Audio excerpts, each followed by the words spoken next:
Hello everyone, my name is Xiuyun. Today we will introduce some health measures related to falls prevention. According to research, falls is the second leading cause of fatal injuries for adults over the ages of 60.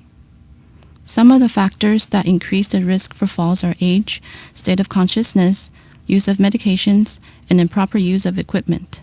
Hospital patients are thus at an even greater risk for falls. Less serious falls can lead to cuts, scrapes, and bruises. Serious falls can lead to bone fractures, internal bleeding, even death.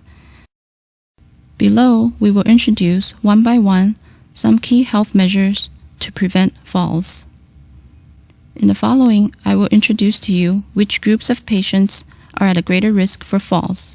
Number 1, those 65 years of age and older. Number 2, patients with a history of falls in the past year. Number 3, patients without family members to care for them. Number 4, those with unsteady gait. Number 5, those with anemia or postural hypotension. Number 6, those with obstructed consciousness, confusion, or agitation. Number 7, individuals with sleeping disorders. Number 8, individuals with physical activity dysfunctions or weakened limbs. Number 9, those with blurred vision or blindness. Number 10, individuals who are malnourished, weak, or dizzy. Under what circumstances are falls more likely to happen? Number 1, taking medications that affect alertness such as sleeping pills, anesthesia medication, blood pressure lowering medication, diuretics. Number 2, wet floors, such as falling in a bathroom after taking a shower. Number 3, poor lighting or obstacles in the hallway. Number 4, use of equipment such as bed railings and wheelchairs. Number 5, clothing items that are too long, slippery shoes, or wearing only socks.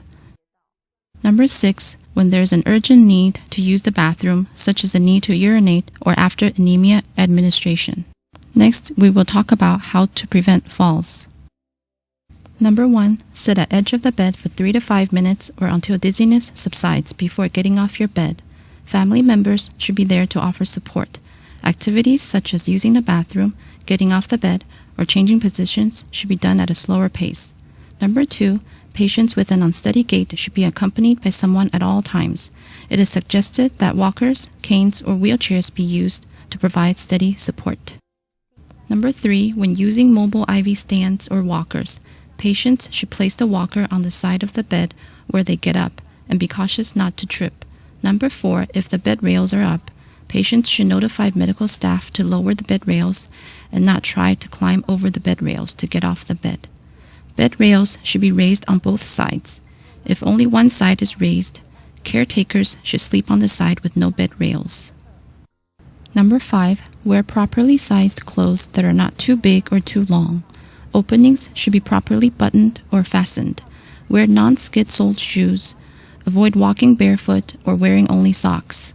Number 6, keep floor dry at all times. Notify medical staff immediately if the floor is wet. Number 7, the patient ward should remain properly lighted. Bathrooms and walkways should also be adequately lighted at nighttime. Walkways should remain obstacle-free. Number 8, everyday items such as water, tissue, glasses, call buttons should be placed on the bedside table or somewhere clearly within reach. Number 9, empty the bladder before sleeping to decrease the need to visit the bathroom during the night. Patients that cannot get to the bathroom should have the urinal or bedpan close within reach. Caretakers should empty the urinal or bedpan immediately after use to ensure its availability when the patient needs it next. Number 10, install handrails in the bathroom and shower and add non-slip mats. Number 11, when the patient is agitated or not in a clear state of mind, bed rails should be raised. When needed, secure the patient to the bed to protect the patient. Number 12, when assistance is needed, contact the medical staff immediately by using the call button. When family members or caretakers need to leave the patient, they should notify the medical staff first. Last reminder, patient safety is our common hope. Falls prevention is not only the responsibility of the medical staff. The patient, family members, and caretakers also need to work together. We hope today's introduction on measures to prevent falls is helpful. Lastly, we wish you peace and joy. Thank you.